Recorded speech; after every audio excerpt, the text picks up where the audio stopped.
chance of having something unexpected be in it that you don't want there. Huge point.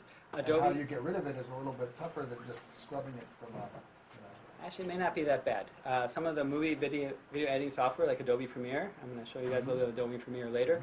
Adobe Premiere, you can have a blurred area that automatically follows it. So if it's, you just choose the area that's you don't want to show, and then it just keeps that blur on top of it, even if the object moves. So you don't want to show the faces of people, you don't want to show a copyrighted photo, something like that. You just put a blur effect, and the software automatically tracks it and covers it up. Next.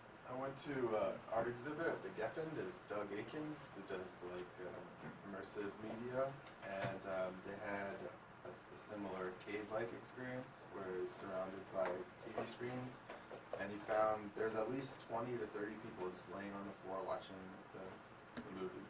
So it's this great way of having a communal experience without having to have the hardware on your head, and everyone experiencing the same sort of transportive media.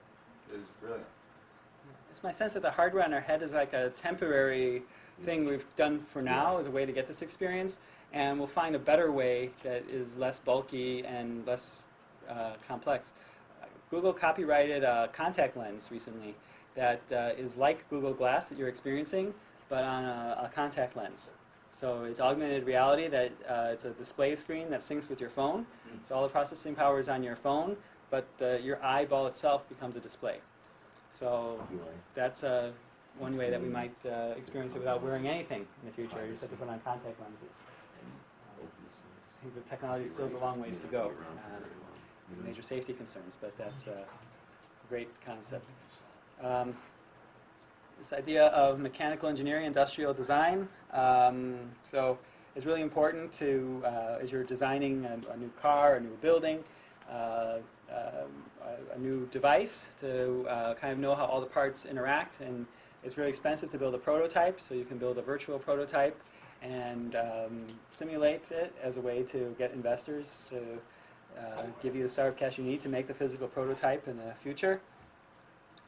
Architecture, civil engineering, so you can design entire cities. There's lots of games out there to this day that where you can design, like the theme park, roller coaster.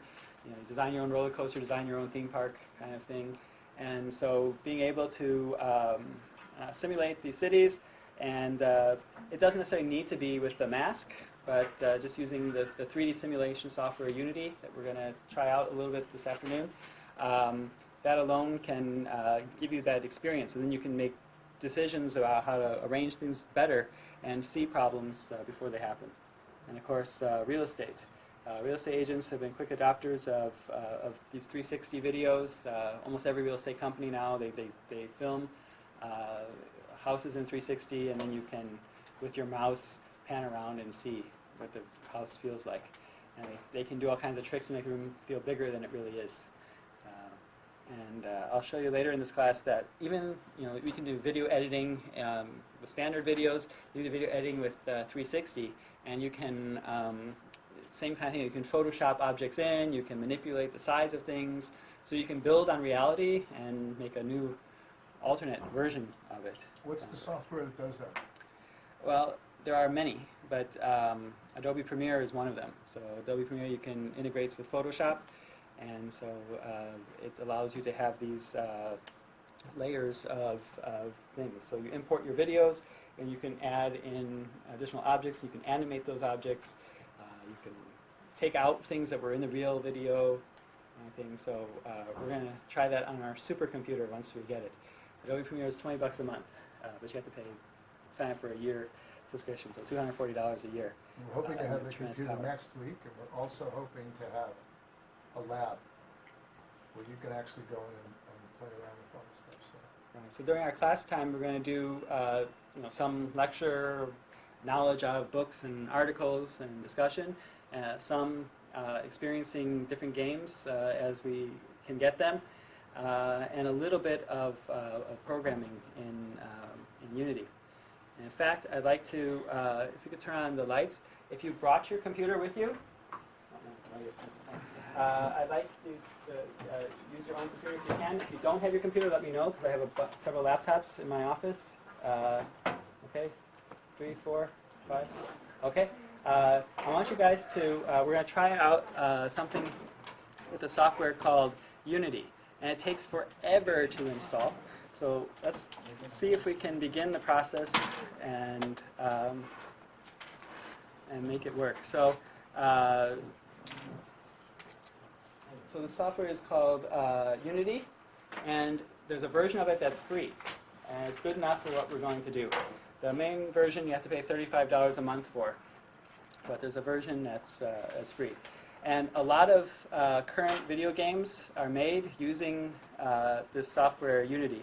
It's a game engine, and I'll show you an explanation of game engines in one moment. But if you have your computer, this will be very helpful. It doesn't need to be a fancy computer to use this software for the kind of tasks we're going to use in this class, but we're going to use this because it's the industry standard. So if you go to unity3d.com and to get Unity, it'll begin the process. It takes some time. Then I have some demonstration computers to show you how this works. So let me show you a little bit about Unity, and also we're going to show you a little bit about Steam. Steam is an online game platform where you can try out various games online, and I've bought a few of them for demonstration for you here today. And some of these are virtual reality games that you use with the HTC Vive. And some are not very expensive. So, for example, Run VR, $5. And for $5, it's the scenery is moving depending on how you move. So as it senses vibrations, the scenery is moving. So already you wear it on a treadmill. So maybe a way to motivate, right? Starship Disco. I have no idea what that is. There's, if any of you played Fruit Ninja, you're cutting fruits. There's a VR version of that. So you have to turn your head around a little bit and the scenery is changing. So you experience it in virtual reality there. So there are basically many VR games out there, many of which are not super expensive. So we're going to try some of these out in future weeks, so you get a chance to experience what complex games are like. These games are generally teams of people that create, but there are many games that you can create all by yourself in Unity, and I have a video of some of those games that people have made kind of all by themselves. And just one second, because our classroom is locked, I didn't get it all queued up. Let's see. I want from me to me. I need to come up with, I think I tagged some of them. Let's see. All right, let's go to YouTube and find my playlist, because I have a bunch of videos that are, here we go.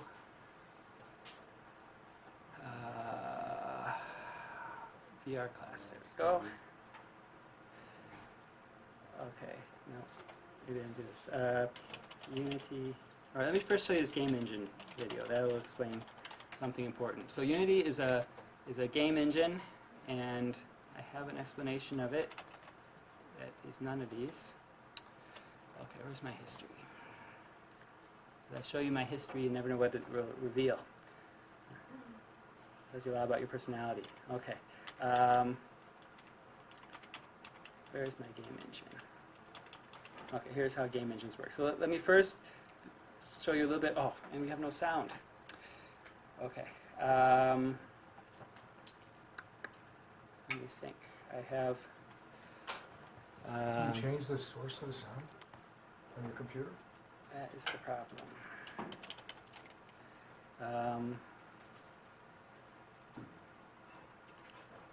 Let's see. Let's see if I play here. It's okay. I can just use my own voice to animate for you guys. All right. Thank you. All right. All right, so we'll just do it this way. I'll put on closed caption. All right, so these are examples of games made in Unity. So Unity looks just like Photoshop in a sense, that there's a central panel where you can